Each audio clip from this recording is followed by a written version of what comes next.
A partir de este momento, estamos cara a cara con la política y sus protagonistas. Cara a cara con los temas sociales y económicos. Cara a cara con la agenda de Jalisco. En esta mesa caben todas las ideas. Promomedios Radio presenta Cara a cara con el periodista Enrique Tusain.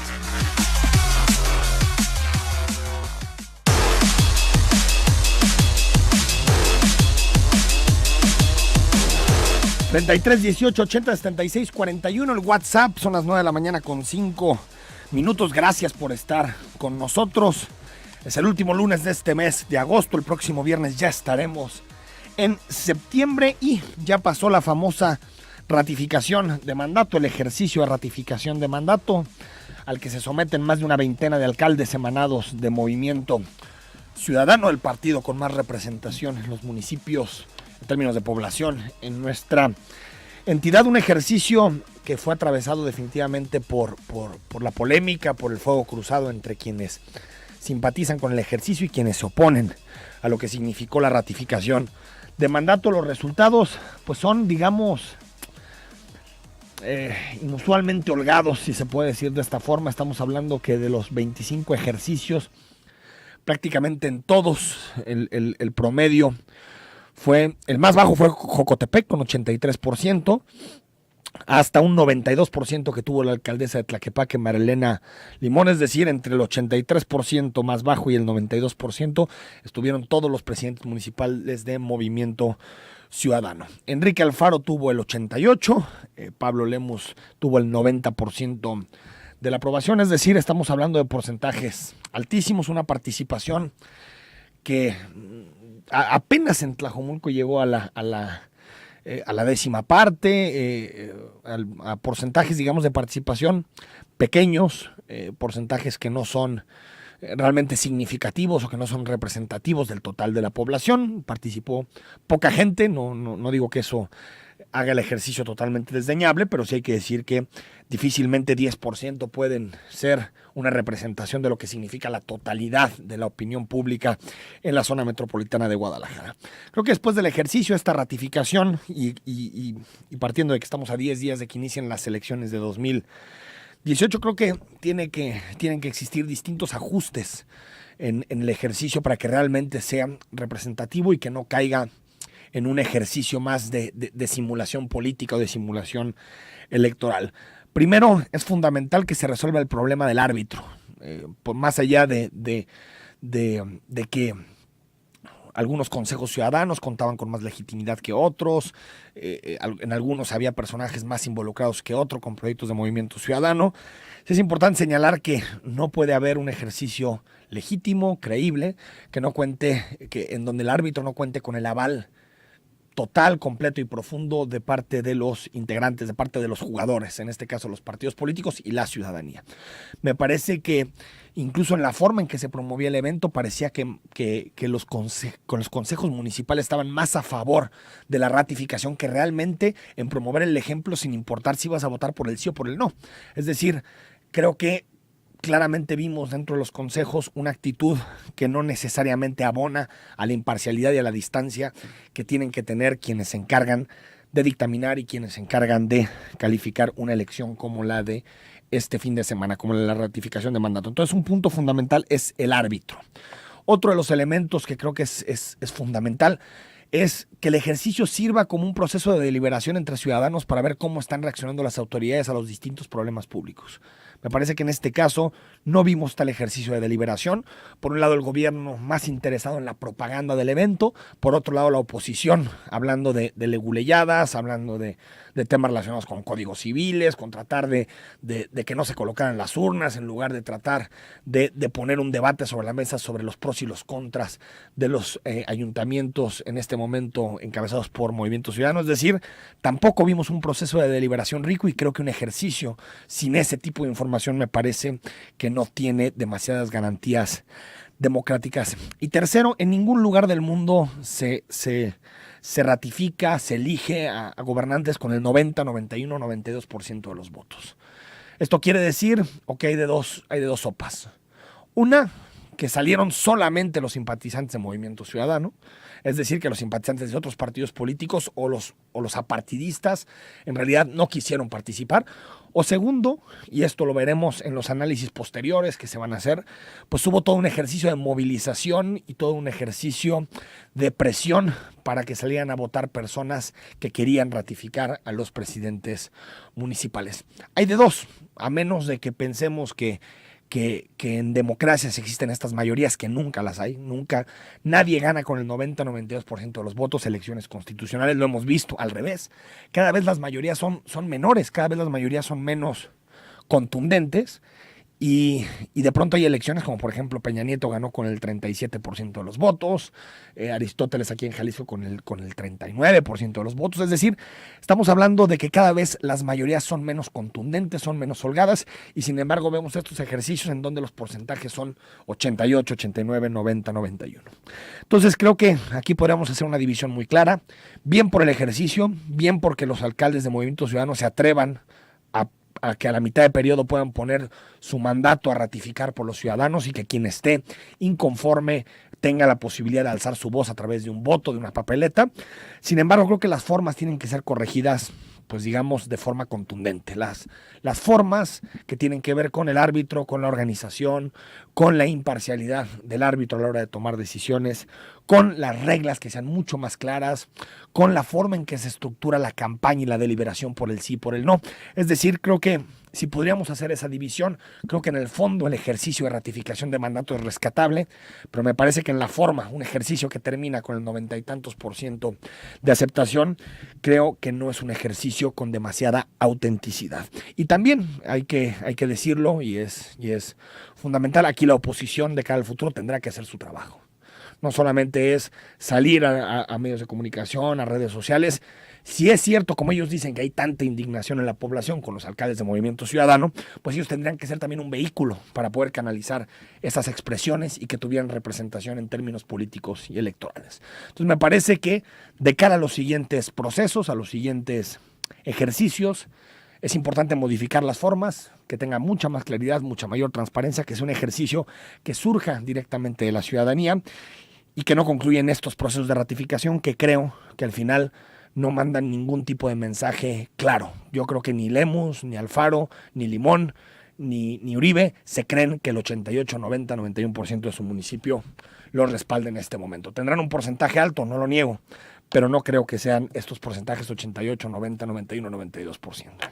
En más temas, hoy en la Suprema Corte de Justicia de la Nación, los ministros de la Corte discutirán el proyecto de ley de Sin Voto No Hay Dinero. Sin Voto No Hay Dinero se aprobó en Jalisco, si usted recuerda, hace algunos meses. Es una iniciativa en donde Pedro Kumamoto, el PRI, Movimiento Ciudadano, se pusieron de acuerdo para poder reducir el financiamiento público a los partidos políticos y reducirlo en un porcentaje muy importante, más del 60% de los recursos que reciben los partidos políticos en años electorales y en años no electorales. Sin embargo, el Partido Verde, que ha demostrado ser uno de los mayores obstáculos para la democratización de este país y para este tipo de agendas, pues puso sobre la mesa una controversia constitucional para decir que la ley Sin Voto No Hay Dinero es una ley anticonstitucional, es decir, que contradice la Constitución de nuestro país.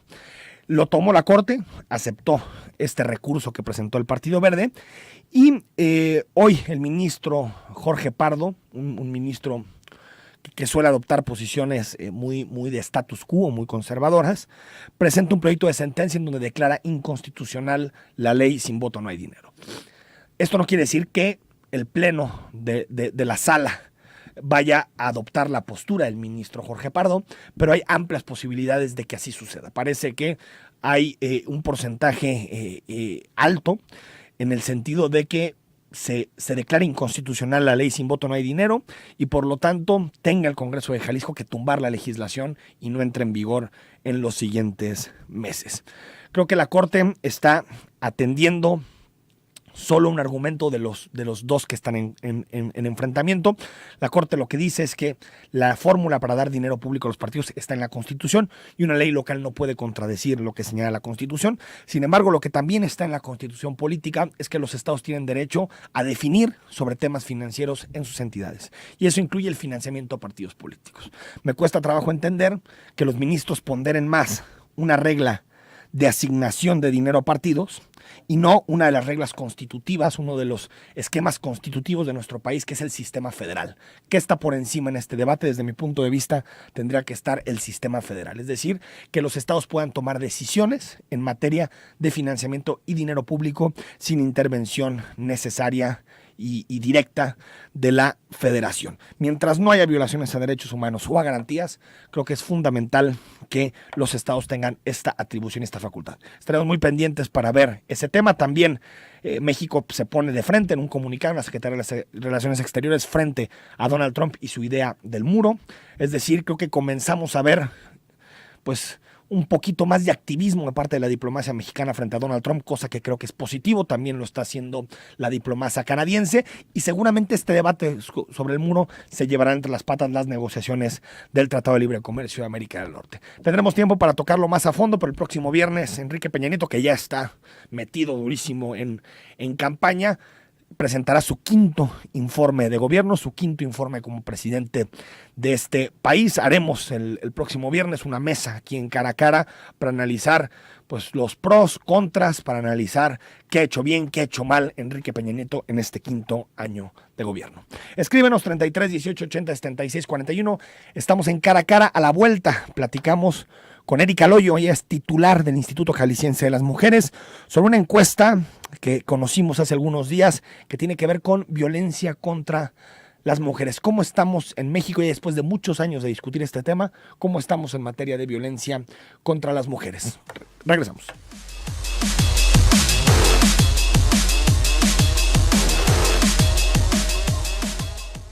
Escucha y decide. Zona 3, 91.5 FM. 9 de la mañana con 19 minutos. Gracias a los que nos están escuchando. Algunos comentarios sobre el ejercicio de ratificación. Enrique, buen día, excelente tu programa. En la ratificación de mandato, a todas esas personas que se quejan de la misma, ¿por qué no se dieron a votar por el no? Y si se quejan amargamente de un ejercicio que me gustaría que sea permanente. No se quejen de la votación, fue abierta. El que calle otorga, el trabajo ha sido bueno. Muchas gracias por tu comentario. 0060, todas las diferentes opiniones son válidas. Lo importante es en este ejercicio el que esté a favor o en contra lo exprese, y así hace un camino de presión o al gobernante. Saludos. A ver, es cierto que todos tenemos posibilidad de salir. Sin embargo, también hay que recordar que durante 70 y tantos años en este país teníamos posibilidad también de salir a votar por un partido político que hegemonizaba todas las instituciones, que era el PRI, y aún así sabíamos que el ejercicio no tenía demasiada autenticidad. Me parece que en democracia, más allá del fondo, que es el voto del sí o el no, las formas también son fundamentales, y en este ejercicio deja mucho que desear. Erika Loyo, ¿cómo estás? Buen día. Titular del Instituto de Jalisciense de las Mujeres. Buen día. Gracias por acompañarnos. Oye, Erika, revisamos con mucho interés esta encuesta nacional sobre la dinámica de las relaciones en los hogares. Me parecen datos muy fuertes sobre la realidad que viven las mujeres en nuestro país. No sé, ¿cómo interpretas, qué balance general haces de lo que ves en las encuestas? Y después ya le vamos entrando, si quieres, dato por dato. Pues mira, Enrique, la verdad es que nosotros sabíamos que se estaba aplicando la INDIRE desde el año pasado, porque tuvimos conocimiento a partir del INEGI, tanto de la metodología, y Mujeres mismo participó en la misma, y nosotros estuvimos participando con alguna capacitación que les brindamos a sus encuestadoras, e incluso con contención. Creo que fue para INEGI uno de sus procesos más complicados, Sí. No solamente por el proceso de campo y de levantamiento, porque este año INDIRE tiene representatividad total para todos los estados, sino porque también las propias encuestadoras se enfrentaron a muchos casos en los que ellas mismas tenían que tener contención, sobre todo porque hablar de esto con las mujeres pues abre una realidad y una dimensión de lo que ocurre. Sí, no es lo mismo que preguntarte cuántos coches tienes, focos, ¿no? Nada Sí. por el estilo. Entonces fue un proceso muy complicado.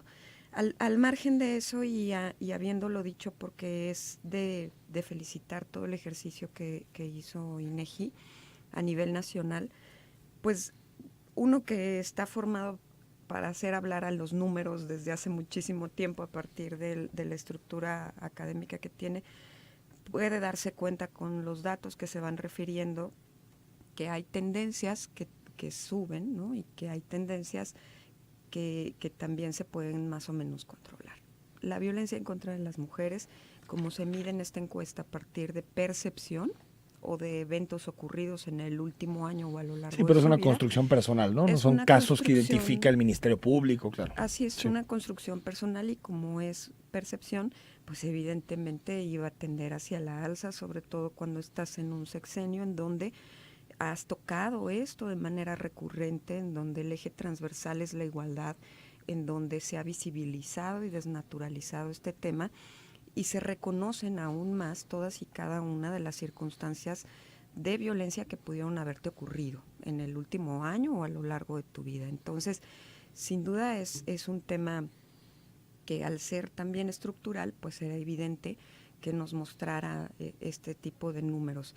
Sin embargo, pues son números que sí deben de avergonzarnos a todos, desde las instituciones, lo digo por supuesto a título personal, pero también desde la sociedad, ¿no? Porque las mujeres se lo pasan mal en su vida cotidiana, en todos los espacios en donde transitan o habitan, porque están expuestas a relaciones interpersonales violentas y porque hay alguien que se la pasa maltratándolas, ¿no?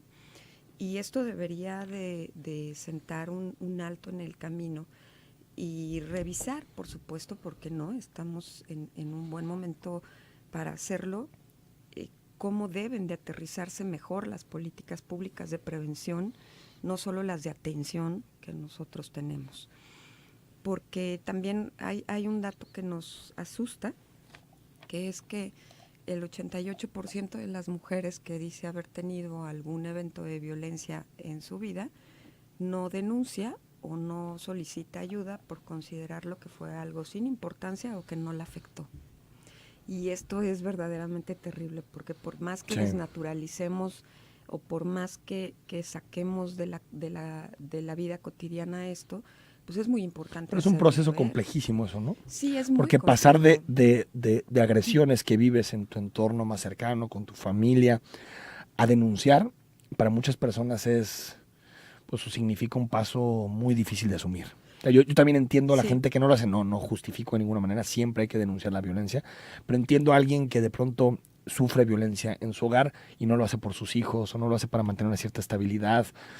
No lo justifico, pero me parece que es entendible ese contexto en el que vive una persona. Yo creo que sí, es totalmente entendible, pero son cosas, o son de las cosas que nosotros estamos intentando romper, ¿no?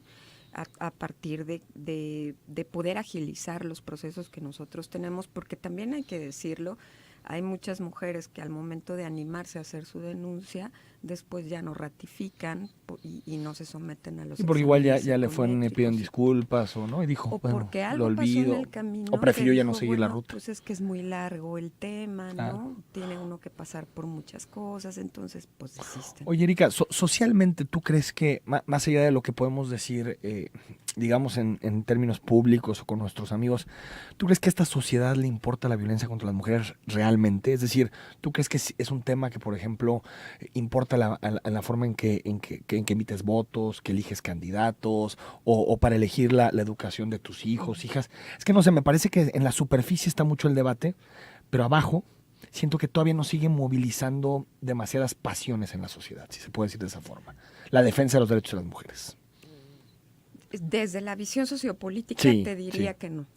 Yo creo que nos hace falta generar mayores estrategias e incidencia desde esta perspectiva de luchar y convertirte en aliado por la igualdad y el respeto a los derechos, ¿no? A los derechos humanos y sobre todo a los derechos de las mujeres. El primer derecho es vivir una vida libre de violencia.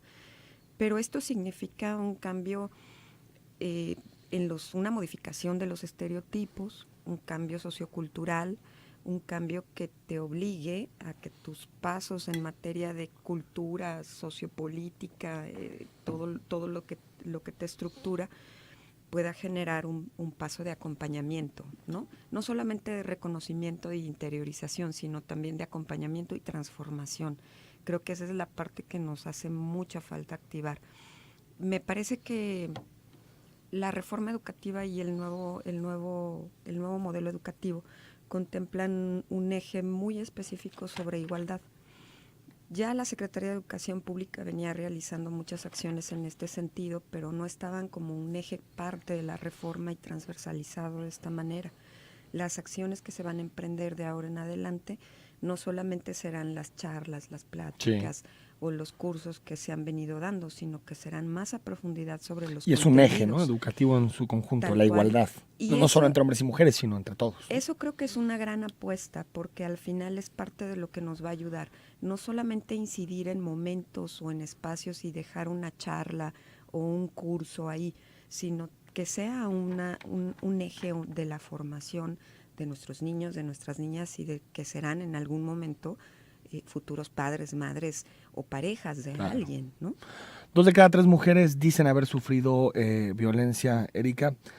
¿Cómo explicamos estos datos primero? Y segundo, si han subido o bajado, ¿tenemos alguna forma de compararlos en el tiempo? Sí han subido. Sí han subido. Sí han subido. Mantenemos el tercer lugar nada honroso en los casos de violencia comunitaria. Violencia comunitaria significa todo aquello que te sucede en el espacio público. Puede ser parques, jardines, calles, autobús, todo lo que refiere a este tipo de situaciones.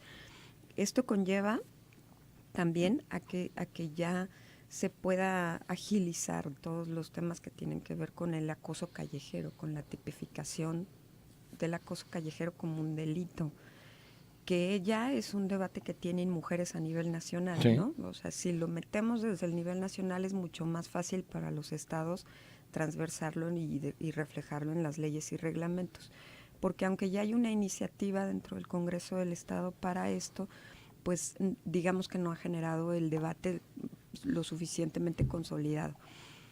Justo la semana pasada compartimos con la Agencia Metropolitana de Seguridad la necesidad de que a través del trabajo compartido que hemos llevado con ellos, por lo menos todos los ayuntamientos metropolitanos que integran la agencia puedan compartir una misma visión sobre el acoso callejero y una misma mismo tipo, ¿no? Sí, que eso genera políticas públicas similares, supuesto, metropolitanas, porque ¿no? si no, pues lo sí, que es un delito en Guadalajara no lo es en Tlaquepaque o en Tonalá, sí. Y eso es muy delicado, entonces creo que podemos incluso para las avanzar órdenes de muy bien protección y para otros temas fundamentales. Este tema es fundamental. Creo que le has dado el clavo porque también al seno de la Agencia Metropolitana hemos colocado este tema de las órdenes de protección como algo que se debe compartir. Es fundamental. Desde la guía de emisión hasta las estrategias de supervisión y acción.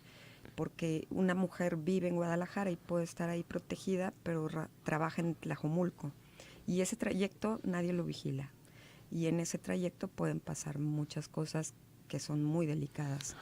Oye, entonces, ese trabajo que compartimos creo que es algo que puede detonar cambios que nos van a obligar a tener actuaciones sobre el espacio público de manera incluso un instituto de las mujeres metropolitano.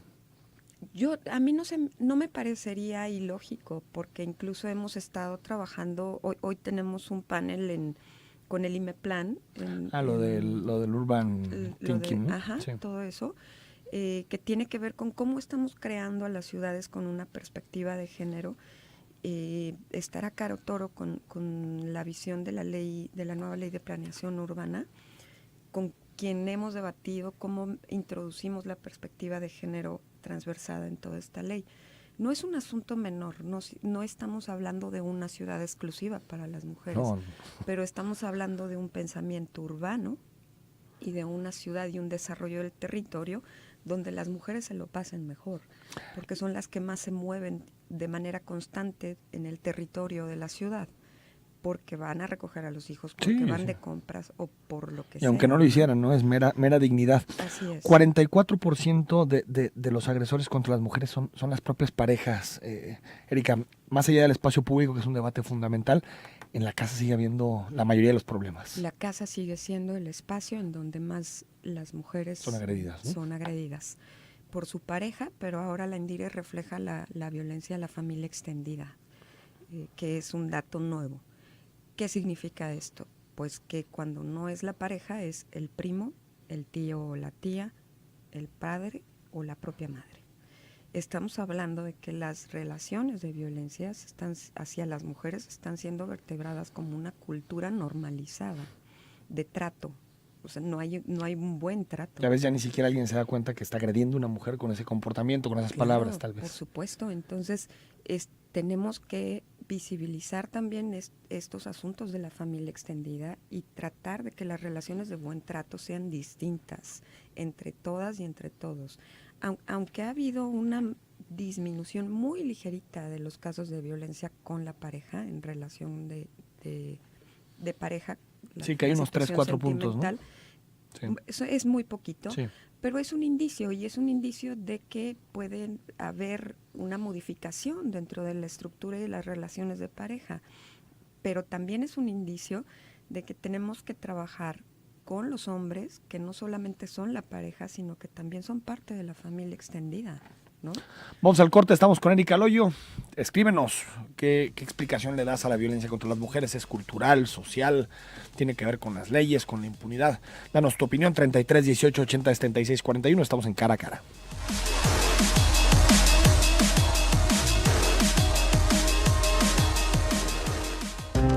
Decide y actúa. Zona 3, 91.5 FM.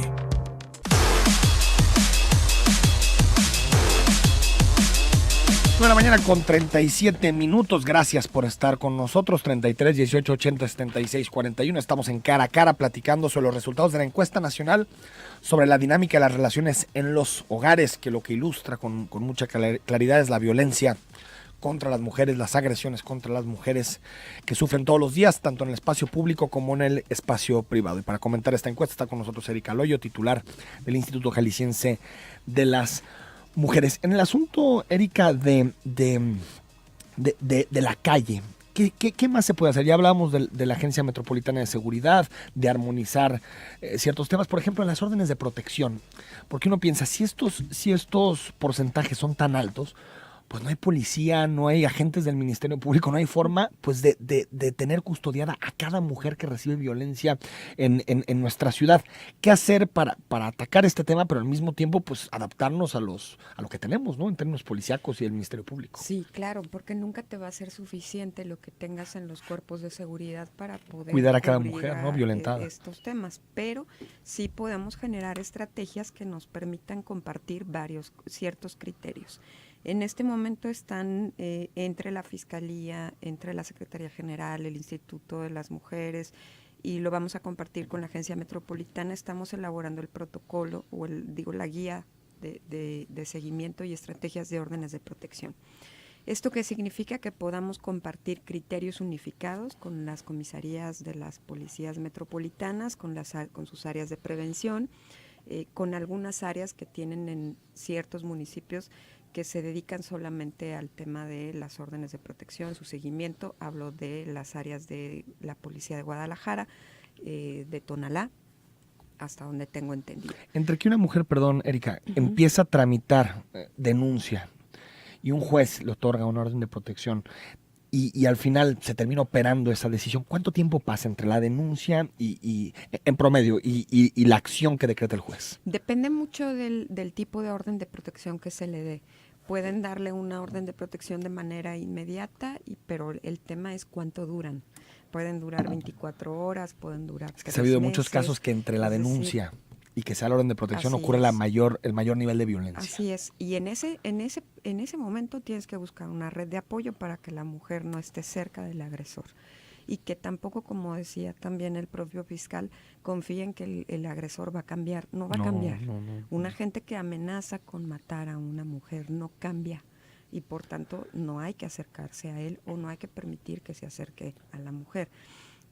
¿Dónde está el punto en donde estamos más preocupados y preocupadas? Y lo he dicho abiertamente en el laboratorio de la Agencia Metropolitana de Seguridad, en que en este momento es responsabilidad de la mujer entregar en la comisaría su orden de protección, cuando no debería de ser así, porque muchas a lo mejor no llegan a entregarla, que significa una notificación, y porque en ese trayecto hay cosas que ocurren. las policías deben de saber de manera inmediata que la mujer tiene una orden de protección y no debe de caer Tras un en ella esquema la de compartir responsabilidad información. de llevarla. Exactamente. Directamente del juez a las policías. O directamente del área de delitos de la Fiscalía. De la Fiscalía. De delitos en contra de las mujeres, que se encarga de notificarlas o de hacerlas saber. Creo que en este proceso podemos evitar cierto tipo de burocracia o cierto tipo de cosas que nos están generando, comunicándonos de una mejor manera por el bien de las mujeres. Esto estamos ya trabajando. Hay toda la voluntad de las comisarías municipales y de la propia Fiscalía para poder sacarlo adelante, ¿no? Y que estas mujeres tengan estrategias de seguimiento distintas, muy específicas, ¿no? También específicas, es decir, de acuerdo al tipo y a la duración de la orden. O sea, que no sean órdenes de protección generalizadas, sin importar qué violencia recibe la mujer. Así es, exactamente. Y eso es muy, muy importante, incluso abrir la posibilidad de que puedan otras instituciones hacerse cargo del seguimiento y de la supervisión. Oye, Erika, 26% de las mujeres han recibido discriminación o violencia en el ámbito laboral, que eso va desde, supongo, desde temas relacionados con los embarazos hasta imposibilidad de ascenso, desigualdad salarial. ¿Qué diagnóstico tienen en Jalisco, Erika? Porque también tengo entendido que hace no mucho Raquel Partida publicó un estudio sobre brecha salarial. En particular, ¿qué diagnóstico tenemos en Jalisco en materia de violencia laboral contra las mujeres?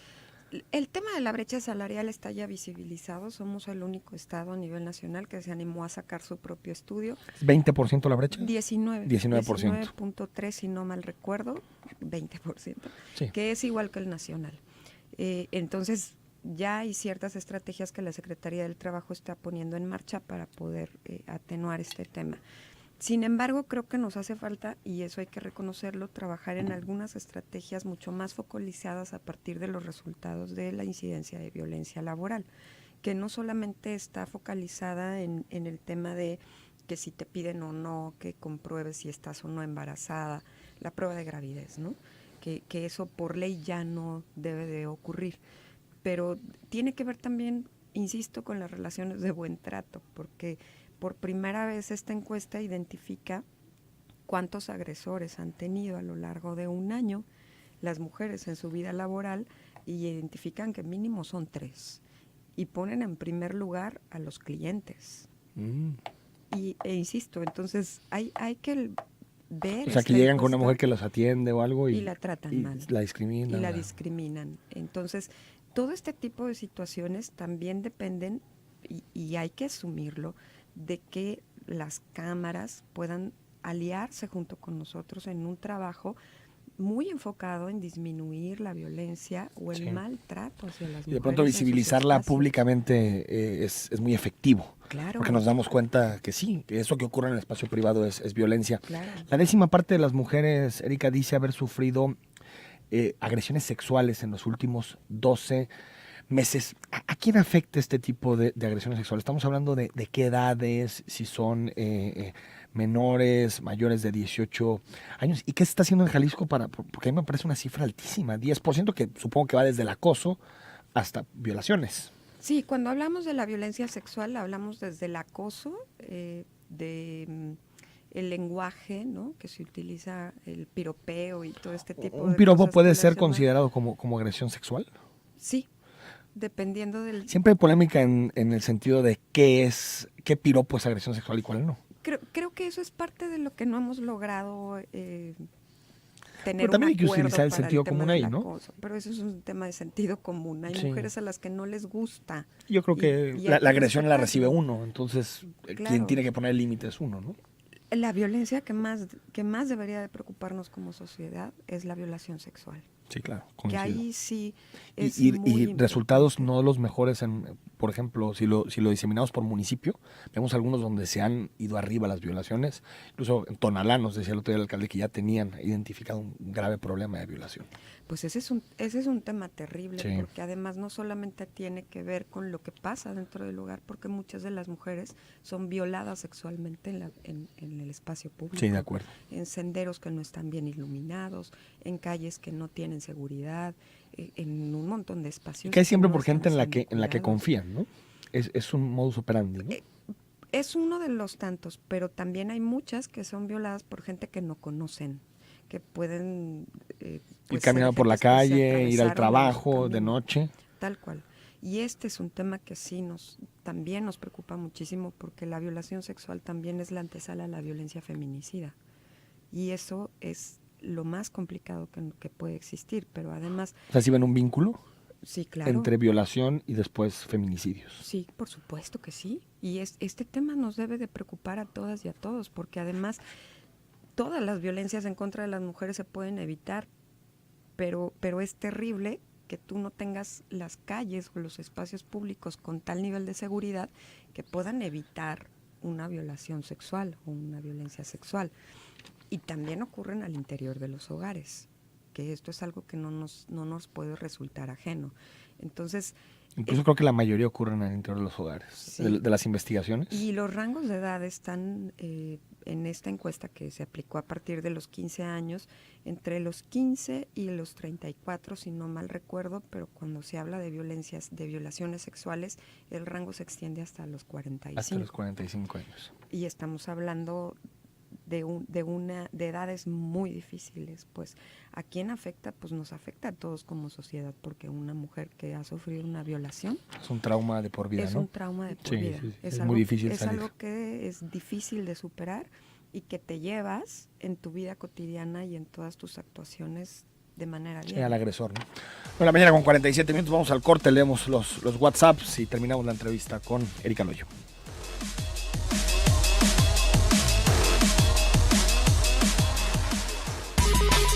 Interactúa con el 91.5 Zona 3. Envía tus comentarios al WhatsApp 33 18 80 76 41.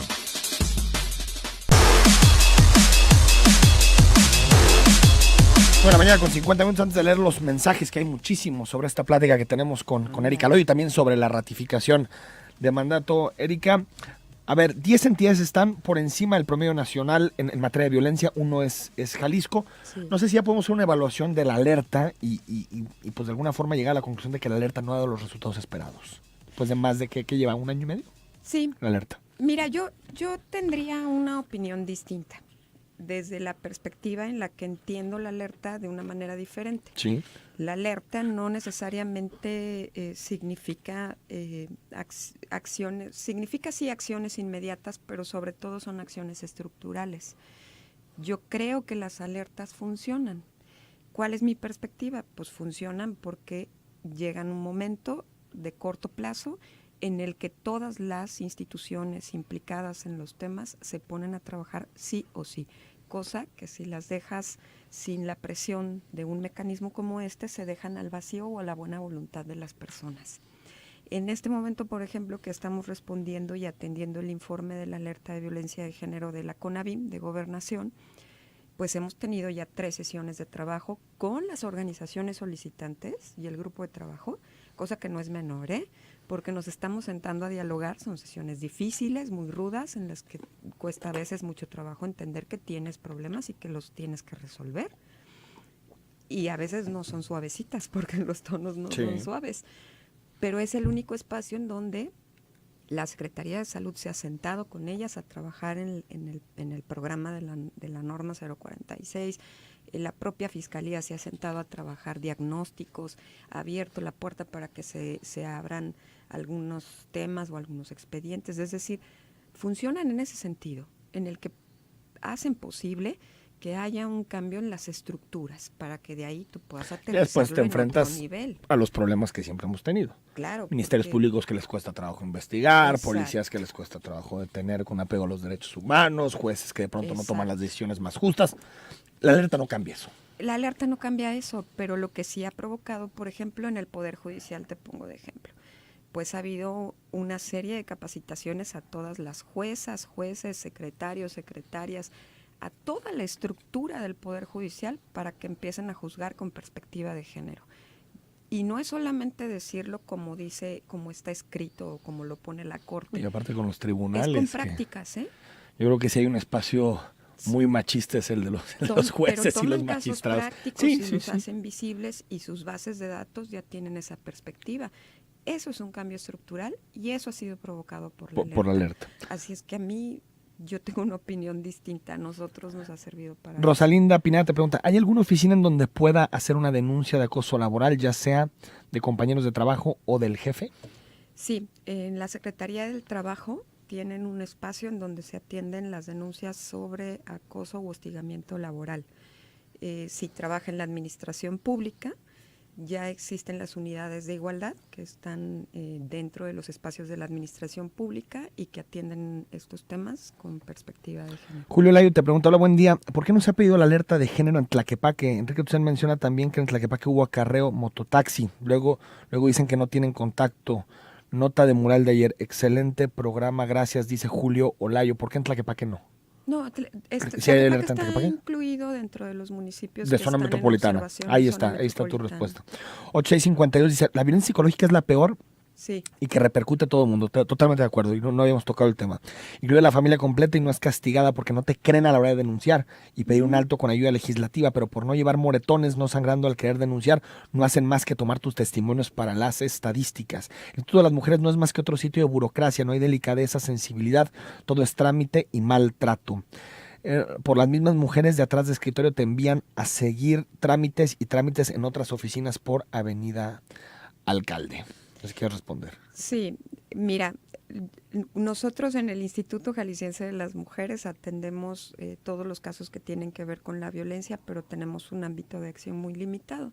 Nosotros no llevamos procesos de divorcio, ni de custodia, ni de alimentos, entonces se les canaliza a las personas a los espacios que los llevan, que es Procuraduría Social, por ejemplo. Ese trayecto es el que piensan que es un poco burocrático y lo es, ¿no? Nosotros deberíamos de comenzar a dar ese salto para llevar procesos, y lo hablo como instituto, ¿no? Sí. Sin embargo, pues estamos en ese proceso de capacitar a las abogadas y abogados que tenemos para que podamos dar ese brinco y podamos minimizar todo este proceso burocrático. Dice 8894, la violencia ha aumentado contra las mujeres y te hace dos preguntas. ¿Sus herramientas no sirven o no sabe manejarlas? ¿El Instituto de la Mujer solo es la violencia o tiene más márgenes hacia la mujer? Supongo que márgenes de acción, ¿no? Más políticas públicas. Pues sin duda el instituto está vertebrado por el tema de la violencia, que tampoco es un asunto fácil ni de entender, ni de atender, ni de prevenir.